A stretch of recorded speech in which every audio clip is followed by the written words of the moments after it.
अब प्रभु कृपा करहु है भांति, सब तज भजन करहूँ दिन राति। हम सबको पता है भगवान की मर्जी के बिना एक पत्ता भी नहीं हिलता। जो वो चाहता हमसे करवाता है। राम जी की मर्जी थी तो बाबा तुलसीदास बन गए। आप लोग जानते होंगे कि तुलसीदास जी के जीवन चरित्र में यह बात मिलती है कि तुलसीदास जी को हनुमान जी महाराज जी की कृपा से राम जी के दर्शन प्राप्त। तुमरे भजन राम को पावे, इसलिए बाबा जी ने अपनी अनुभूति हनुमान चालीसा में बताई। तुमरे भजन राम को पावे, जन्म जन्म के दुख बिसरावे। बड़ी विचित्र कथा है। गोस्वामी तुलसीदास जी नित्य प्रातः नित्य क्रम शौच आदि के लिए जाते। पुराने जमाने की बात है। यह जो आजकल अटैच वाली जो फैसिलिटी है, जो अटैच वाली बात है, वो तब नहीं थी। एक बड़े बुजुर्ग अपने बेटे से बड़े विनोद में कहते हैं और बड़े पते की बात बताते हैं। कहते हैं, क्या शहर के लोग अपने आप को बड़ा होशियार, एडवांस और पढ़े लिखे समझते हैं, बड़े सुलझे हुए समझते हैं। इतनी तो अकल नहीं है कि कौन सा काम कहाँ करना चाहिए। बेटा बोला, आप कहना क्या चाहते हैं? तो बूढ़े बाबा बोले, हम गांव के ज़्यादा पढ़े लिखे नहीं, गंवार लोग हैं, लेकिन हमको इतना तो पता है कि कौन सा काम कहाँ करना चाहिए। हम खाते घर पे हैं और जाते बाहर हैं। शहर के लोग बाहर से खा कर आते हैं और वह काम जो बाहर होना है उसको उल्टा अंदर करते हैं।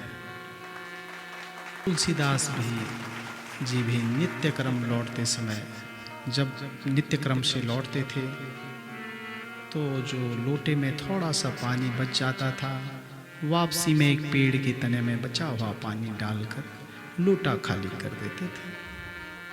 अब ये कोई नियमावली नहीं थी या नियम से ऐसा कोई नियम नहीं था, ये स्वाभाविक चल रहा था। इसके पीछे कोई ऐसा प्रयोजन नहीं था। वो आते थे, थोड़ा सा पानी बच जाता था, वो जड़ में डाल देते थे उस तने के। ऐसा सिलसिला काफी दिनों से चल रहा था।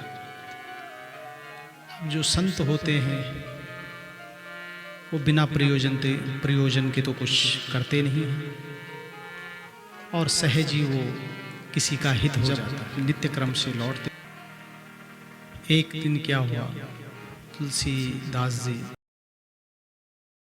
आकर रोज की भांति जो आदत उनकी सहज थी, लोटा वहीं उल्टा किया। आज वहाँ पानी नहीं निकला तो तुलसीदास जी मन से बड़े दुखी हुए। तब कहते हैं कि उस वृक्ष से एक प्रेत प्रकट हो गया। उसने तुलसीदास जी से कहा, आज भले ही आपके द्वारा पानी हमें नहीं मिला, लेकिन हम आपसे अत्यधिक प्रसन्न हैं। कुछ मांग लो हमसे। बाबा बोले कि आप प्रसन्न हैं, मैं इसी से ही तृप्त हूं। अब तू मांगने के लिए कह रहा है तो मेरे जीवन का तो कोई प्रयोजन ही नहीं है। मेरे जीवन का तो प्रयोजन ही बस एक ही है, राम दर्शन।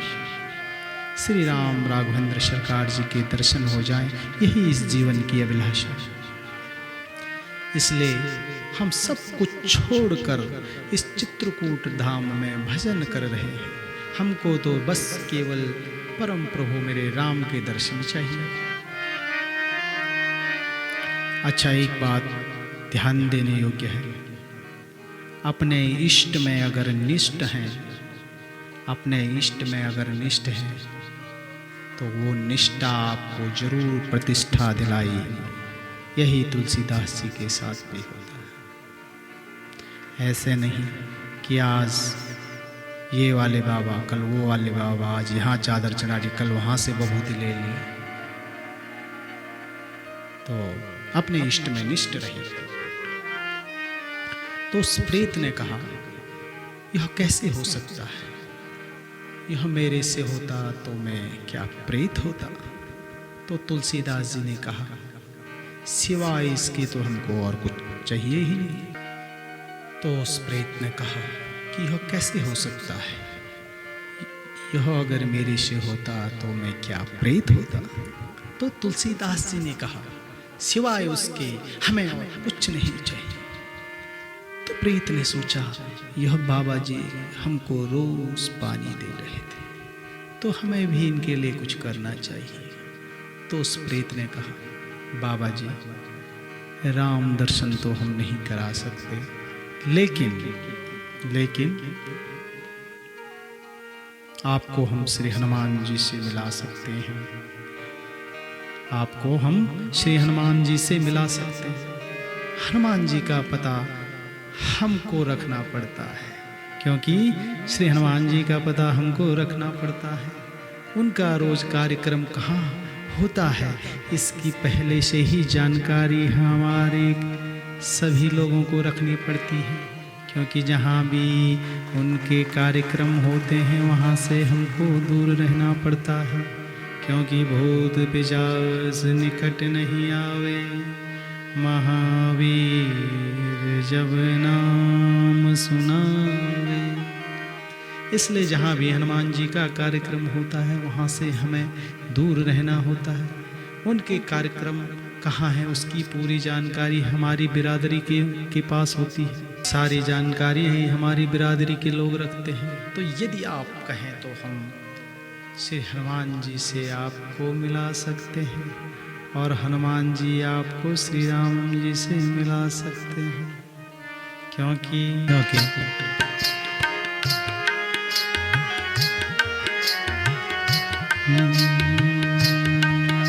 जहाँ राम वहीं हनुमत जी का वास है। हनुमत जी को राम नाम की प्यास है। जहाँ राम वहीं हनुमत जी का वास है। हनुमत जी को राम नाम की प्यास है। कैसे हैं हनुमान जी महाराज? राम भक्ति की माला ले सीताराम सीताराम हर पल जपते मिलेंगे। जहाँ कथा भई हनुमान जी की पालती लगी और गाते मिलेंगे। हनुमत जी को राम नाम की प्यास है। हनुमत जी को राम नाम की प्यास है। जहाँ राम वहीं हनुमत जी का वास है। हनुमत जी को राम नाम की प्यास है। जहाँ राम वहीं हनुमत जी का वास है।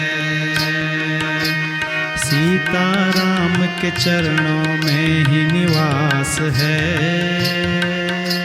सीता राम के चरणों में ही निवास है।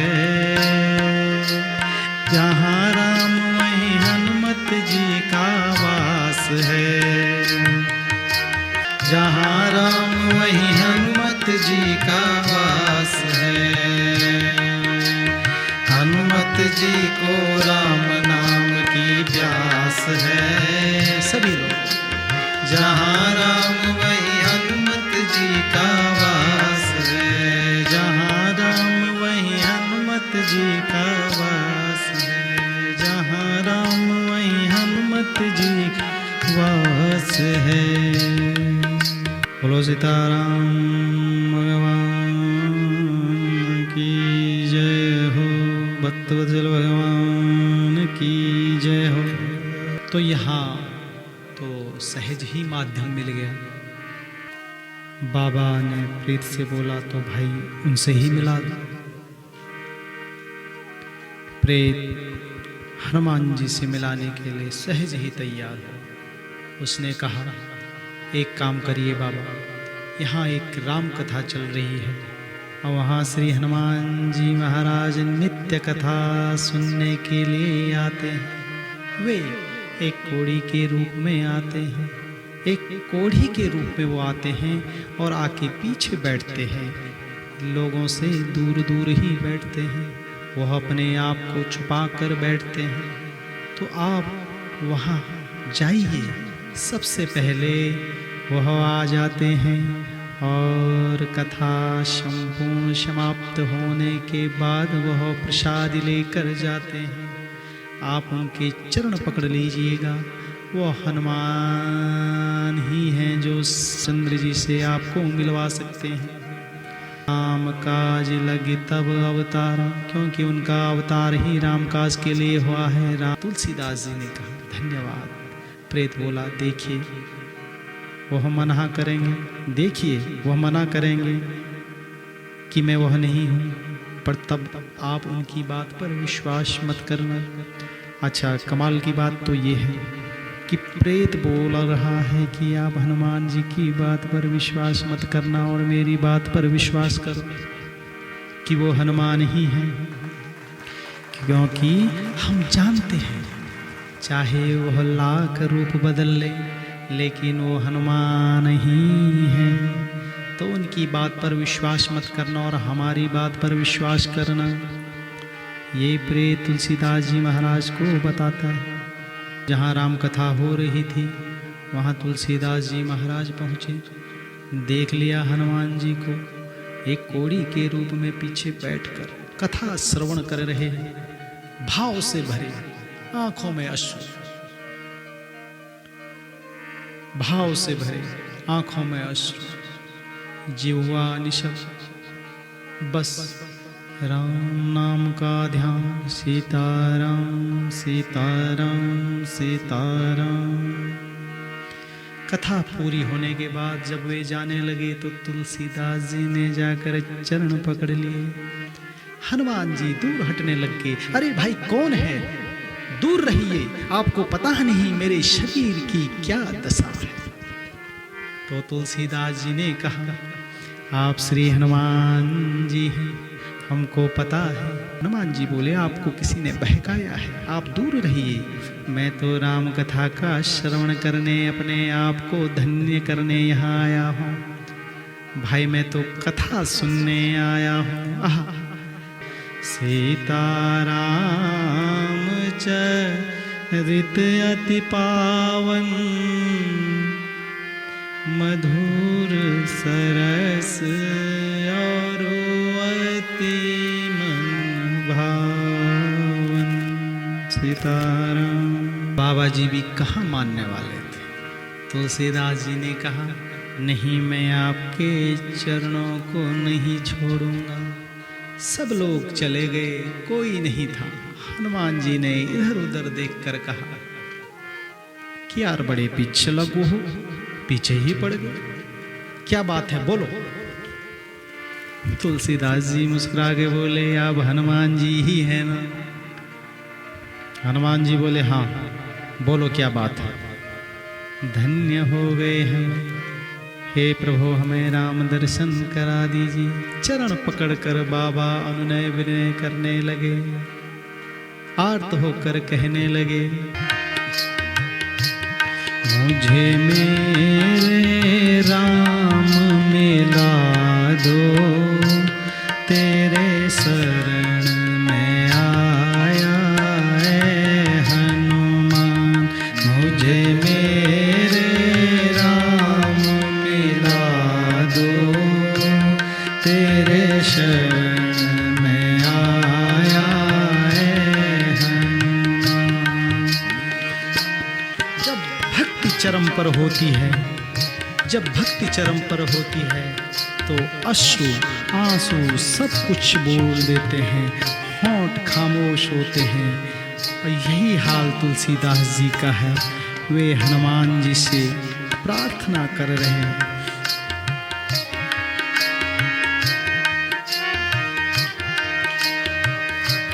मेरी राम से भेंट करा दो, तेरे शरण में आया है हनुमान। मेरी राम से भेंट करा दो, तेरी शरण में आया है हनुमान। मुझे मेरे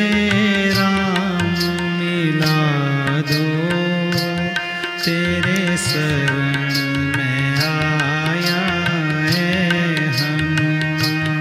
मुझे मेरे राम मिला दो, तेरे शरण में आया है हनुमान। तेरे शरण में आया है हनुमान। तेरे शरण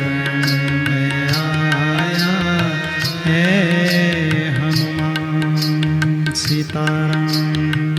तुलसीदास जी जैसे महापुरुष का प्रेम, उनकी सरलता, उनका अटूट प्रेम श्री राम जी के प्रति, उनका संयम देखकर हनुमान जी ने कहा, सही जगह पर आए हो, भजन करते रहो, कभी न कभी तो राम जी की कृपा बनेगी, कभी न कभी तो राम जी के दर्शन हो जाएंगे।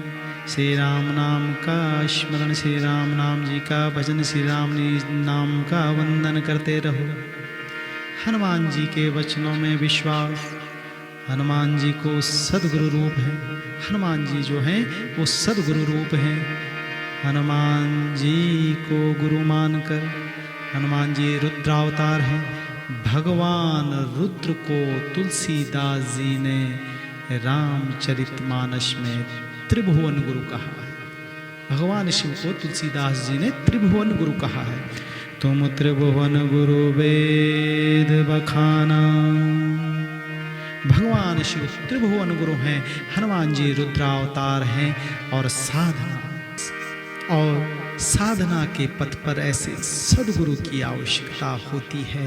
हनुमान चालीसा का पाठ करते हैं तो उसके प्रारंभ में ही, आरंभ में ही श्री गुरु चरण सरोज रज, यह रामचरितमानस का दोहा हनुमान चालीसा के प्रारंभ में बोलते हैं।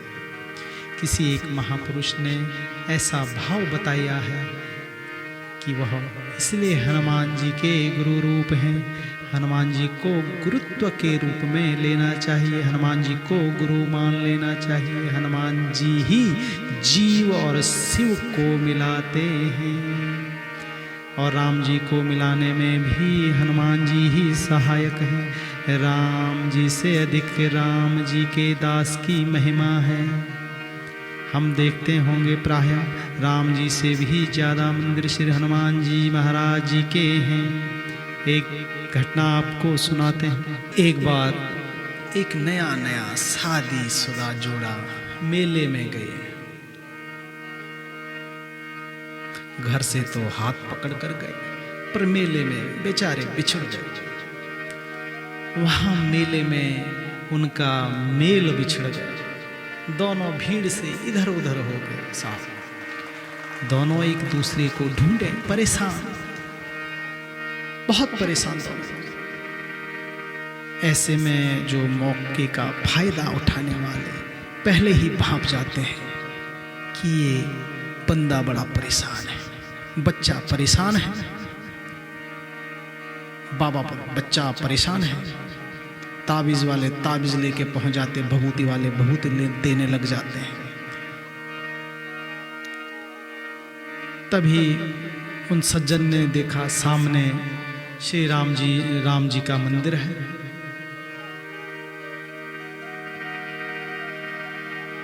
पतिदेव भगवान राम जी के मंदिर में गए, बड़े दुखी थे। तो पुजारी बोले क्या हुआ? तो सज्जन बोले, पतिदेव बोले, महाराज पत्नी खो गई है, पत्नी खो गई है। पुजारी बोले, जिनका नाम ही पता नहीं हो वो तो खोएंगे ही, चलो कोई बात नहीं, राम जी से प्रार्थना करो। पति जी ने एक टोकरी फल, लड्डू के डिब्बे मंगवा लिए और आगे रख दिए, साथ में 500 का नोट 100 अलग से और रख दिए और कहने लगे, अब तो रघुनाथ कृपा कर दो, घर घर न लाग्यो बिना पत्नी को। अब तो रघुनाथ कृपा कर दो, घर घर न लाग्यो बिना पत्नी को। और अनुनय विनय वो मंदिर में करने लगे। सामने हनुमान जी का मंदिर था। हनुमान जी के मंदिर के पुजारी ने सोचा, ये लड्डू रुपया सारा आज लगता है उधर ही जाएगा, कुछ इधर आ जाता तो ठीक रहता, कुछ इधर आ जाता तो ठीक रहता। वहीं से बैठे बैठे इशारे में बोला, इशारे में पतिदेव को इशारा किया और यहीं से मंदिर से ही बैठे बैठे बोला, अरे महाराज वहाँ क्या कर रहे हो, वहाँ क्यों चले गए? यहाँ यहाँ आपकी बीमारी का डॉक्टर यहाँ है और आप वहाँ चले गए। महाराज वो थाल ले आओ इते, कर दे जो कृपा हनुमान लला जी,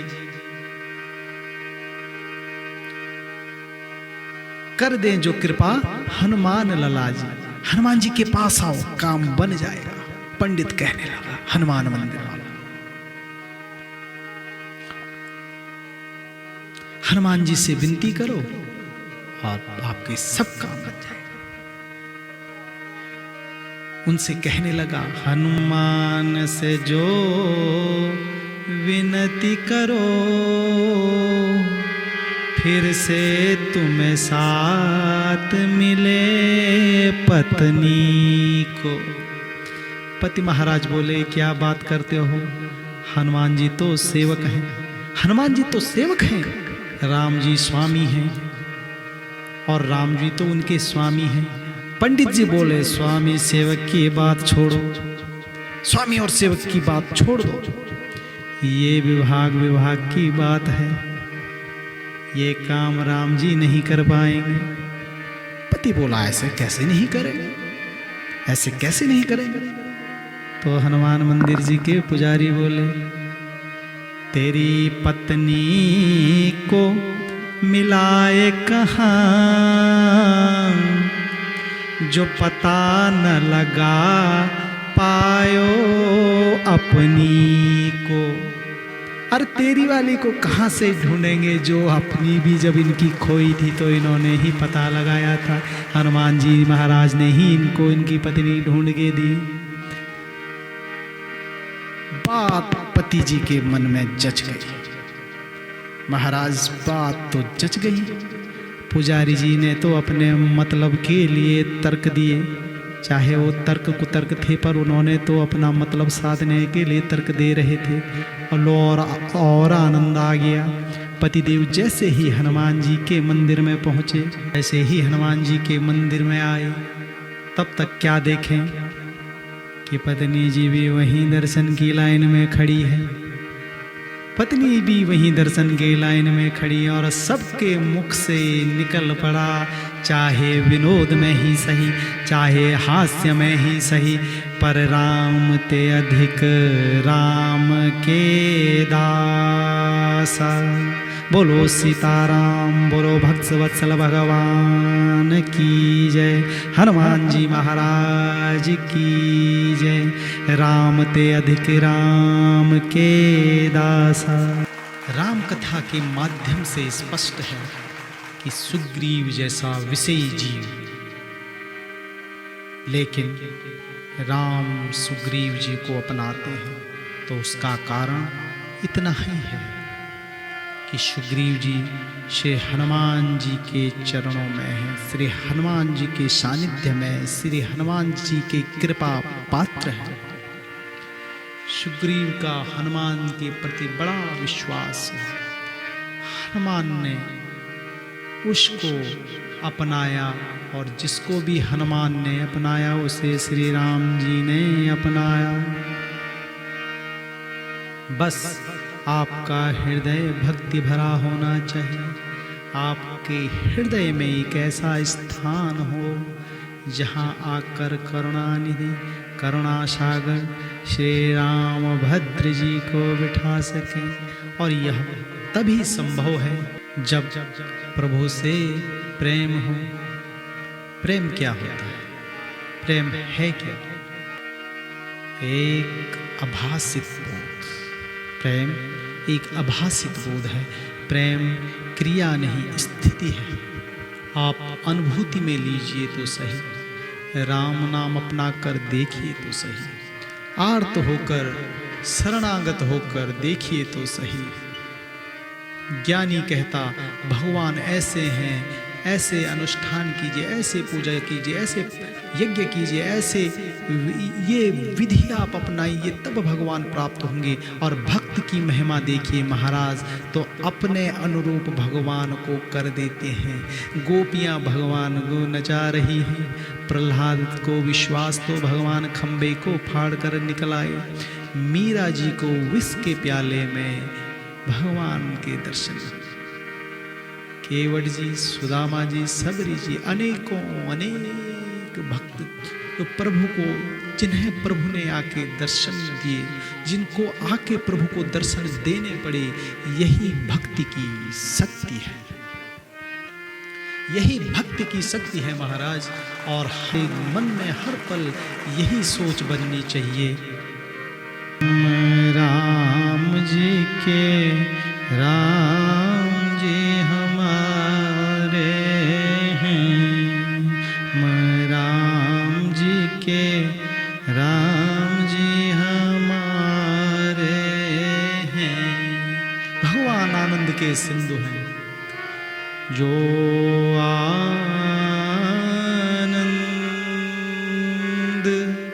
सिंधु सुख राशि,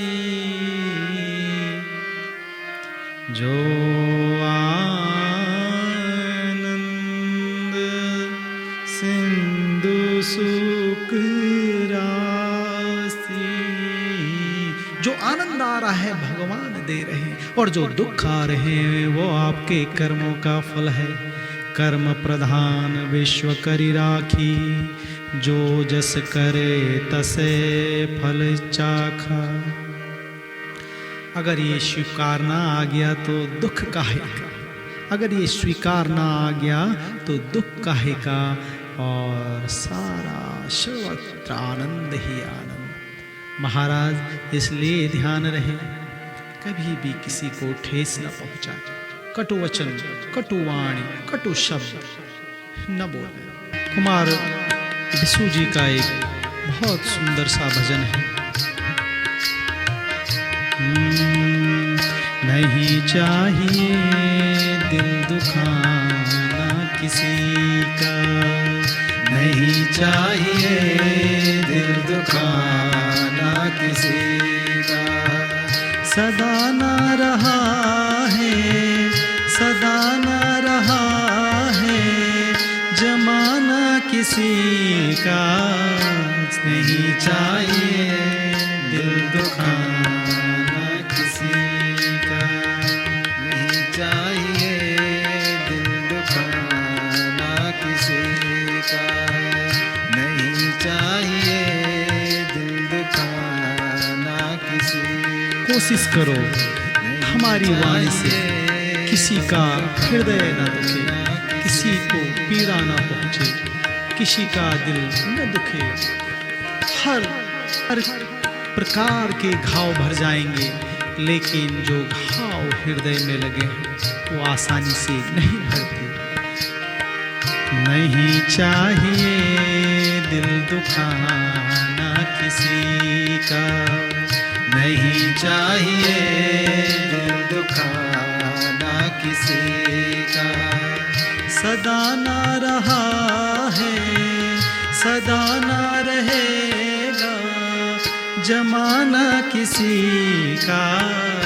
नहीं चाहिए दिल दुखाना किसी का, नहीं चाहिए दिल दुखाना किसी का, नहीं चाहिए दिल दुखाना किसी का।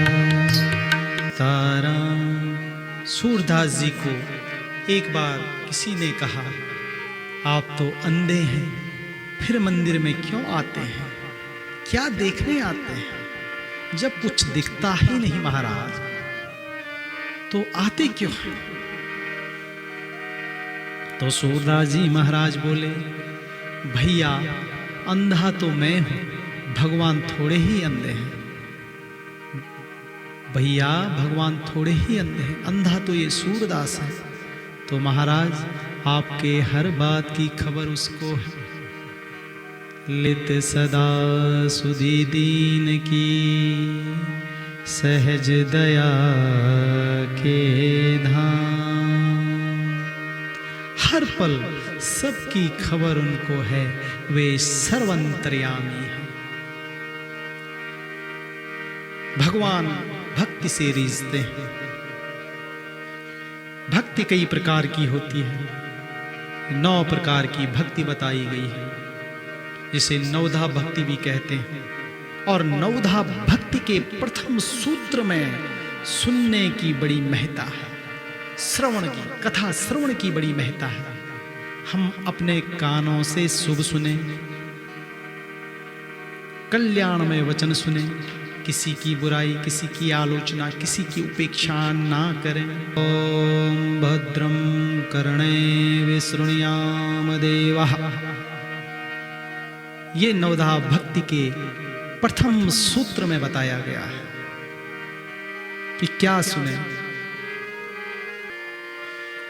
श्रीमद् भागवत में प्रहलाद जी ने कहा है, श्रवणं कीर्तनं विष्णु स्मरणं पादसेवनम्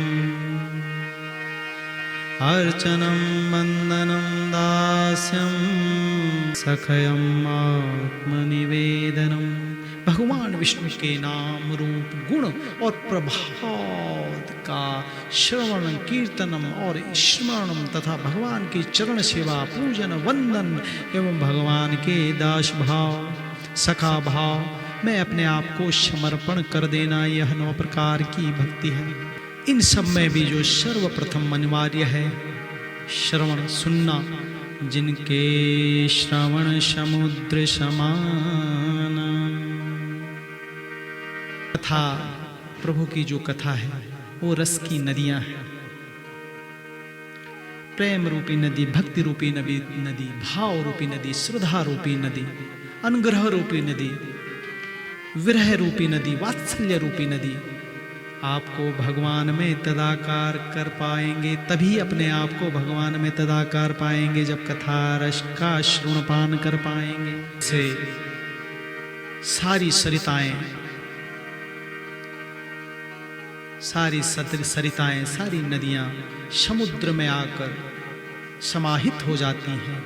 ऐसे ही कथा के विभिन्न भाव, विभिन्न रस आपके श्रवण से, आपके अंतस में, आप उसे श्रवणपान करके अंतस में पहुंचा के और उस कथा का आनंद लें, उसको अपने जीवन में उतारें। यही प्रभु की भक्ति है। उसका हृदयांगम करें, हृदय में बिठाएं। त्रेता युग में श्री राम द्वारा नवधा भक्ति का जिक्र किया गया है। रामचरितमानस के अरण्य कांड में नवधा भक्ति का वर्णन मिलता है।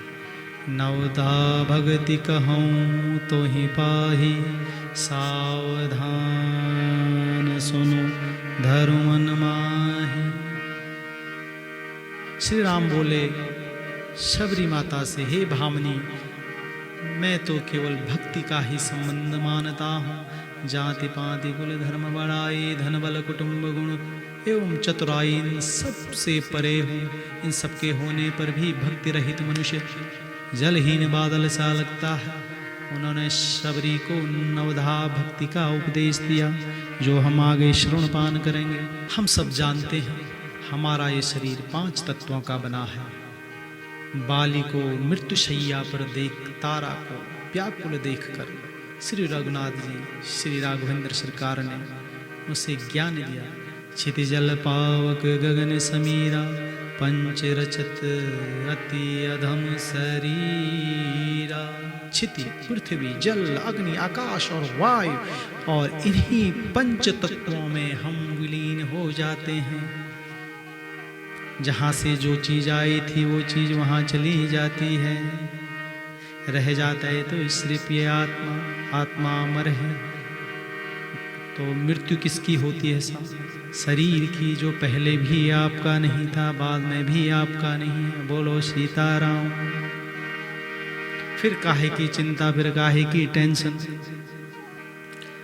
बस उनके भजन में अपने आप को रमा दीजिए। उनकी भक्ति, उनकी भक्ति, उनके भजन, उनके कीर्तन लें और गाते रहें। प्रातः स्मरणी साकेत लोकवासी राजेश्वरानंद जी महाराज जी का एक बहुत सुंदर सा भजन है। आइए हम सब गाते हैं। हर पल तुम्हारी याद आती रहे राघव, आती रहे। हर पल तुम्हारी याद, बस हर पल श्री रामचंद्र जी में मन रमा रहे। हर पल तुम्हारी याद आती रहे राघव, आती रहे। हर पल तुम्हारी याद आती रहे राघव, आती रहे। तेरी छवि मन को लुभाती रहे। हर पल तुम्हारी इंद्रिय, जो इंद्रियां हैं, मन मति सब हो जाए, सब एक हो जाए, राम राम में तदाकार हो जाए। बस श्री राम नाम जी के चरण का ही वंदन हर पल होता रहे। हर पल तुम्हारी याद आती रहे राघव, आती रहे। हर पल तुम्हारी याद आती रहे राघव, आती रहे। प्रभु हम भक्तों की चाह यही है, राम मिलन की आस जगी है। राम मिलन की आस जगी है।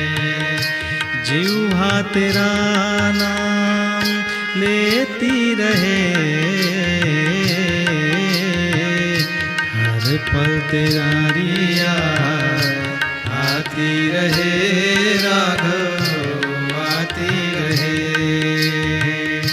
हर पल तुम्हारी याद आती रहे राघव, आती रहे,